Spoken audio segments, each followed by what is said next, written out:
भ्रष्ट जज केस में जस्टिस काटजू ने जो आरोप लगाए थे उस पर अब विवाद लगातार गहराता जा रहा है। ये विवाद बढ़ता जा रहा है। काटजू के खुलासे के बाद सियासी घमासान जो है वो और तेज़ होता जा रहा है। साफ तौर पर यहाँ पर ये बात सामने आ रही है कि जस्टिस काटजू ने जो आरोप लगाए थे उस पर अब एक और नया खुलासा हो रहा है। वो खुलासा ये कि क्या उस वक्त इस मामले में 2003 में यूपीए के अलावा दूसरा कहीं है। काटजू के बयान पर बीजेपी ने मनमोहन सिंह को घेरा है और यह कहा है कि मनमोहन सिंह को जवाब देना चाहिए क्योंकि मनमोहन सिंह इस मामले पर जवाब नहीं दे रहे। तो काटजू के बयान पर बीजेपी ने मनमोहन सिंह को यहां पर घेरा है। मनमोहन सिंह के एक वरिष्ठ मंत्री ने मनमोहन सिंह से ये कहा था कि आप जाइए। मनमोहन सिंह विदेश दौरे पर जाने वाले थे और काटजू का ये आरोप है और उस मंत्री ने कहा था कि वो ये मामला सुलझा लेंगे। मुख्तार अब्बास नकवी ने बयान दिया है, कहा कि मनमोहन सिंह को इस पर जवाब देना चाहिए क्योंकि मनमोहन सिंह के कार्यकाल का ये सारा मामला है। मनमोहन सिंह के कार्यकाल में ही भ्रष्ट जज को 2 बार तरक्की दी गई, बल्कि दूसरी बार में 2 बार एक साथ यानी कि कुल 3 बार तरक्की उस जज को दी गई है। जस्टिस काटजू के दावे पर आज भी ये घमासान है।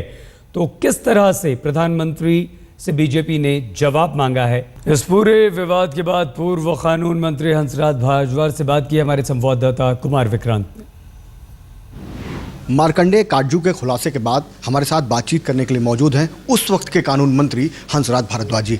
हंसराज जी, सबसे पहले तो आप क्या कहना चाहेंगे इस पूरे मामले पर जो मार्कंडेय काटजू जी ने कहा?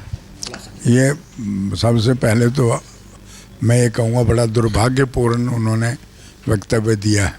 इससे ना जुडिशरी का भला होगा ना इसमें समाज का भला होगा। हमारे देश की न्यायपालिका और विधायिका इनके सबके अधिकार हैं और पॉलिटिकल जो हस्तक्षेप की बात है वो आज से नहीं, संविधान के लागू होने से ही चल रही है।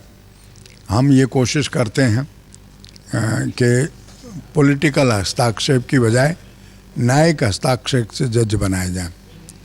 डॉक्टर अंबेडकर का कथन मुझे हमेशा याद रहता है कि chief justice of India is the highest judicial authority and राष्ट्रपति is head of the nation. ये दीज टू शुड डिसाइड। तो उसी आधार पर जो चीफ जस्टिस ऑफ इंडिया का आदेश होता है उसको पालन करना चाहिए और एग्जीक्यूटिव की व्यूज़ हमेशा रेलेवेंट हैं और वो हम लेते हैं कंसल्टेशन प्रोसेस में। तो इस केस में कोई ऐसी विशेष बात नहीं है। वो जज बना मद्रास हाई कोर्ट का, 2 साल एडिशनल जज रहा, काम करता रहा। जब कन्फर्मेशन का मौका आया तो काटजू ने उसका कन्फर्मेशन रोका। हाँ, उन्होंने अपना पक्ष ये रखा कि हमारे साथ न्याय नहीं हो रहा, हमारा अधिकार हमको मिलना चाहिए।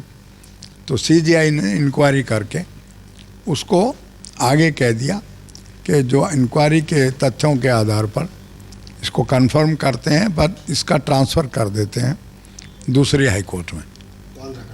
आंध्रा गया और वहीं इंक्वायरी के तथ्य क्या आए? और आपके पास भी करीब 15-16 सांसद आए थे तमिलनाडु से और 18 आए थे और आपने पूरी फाइल में नोटिंग भी कर दी।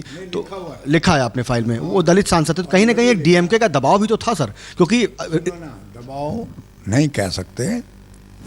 जो एमपी हैं तमिलनाडु के और कमज़ोर वर्गों के, वो उनका हक बनता है कि न्याय मंत्री के पास आए, वो अपनी बात कहें। आपके पास चलिए आए, दबाव नहीं था, लेकिन प्रधानमंत्री के मामले में जब ये कहा जाए कि विदेश में जाएंगे सरकार अल्पमत में आ सकती है, वहाँ पर विदेश दौरे के ठीक पहले दबाव, क्या वो दबाव नहीं था सर? नहीं, वो दबाव भी कोशिश करते हैं लोग जिस तरह से भी अपना काम, लेकिन इसके आधार पर ये कोई निर्णय नहीं हुआ।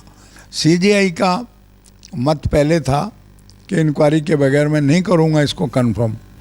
गवर्नमेंट से सीजीआई क्या कर सकते हैं, लेकिन हालात ये लोग ज़रूर पैदा करते हैं जब कठिनाई में होती है गवर्नमेंट के मैक्सिमम फ़ायदा उठा लें। जजों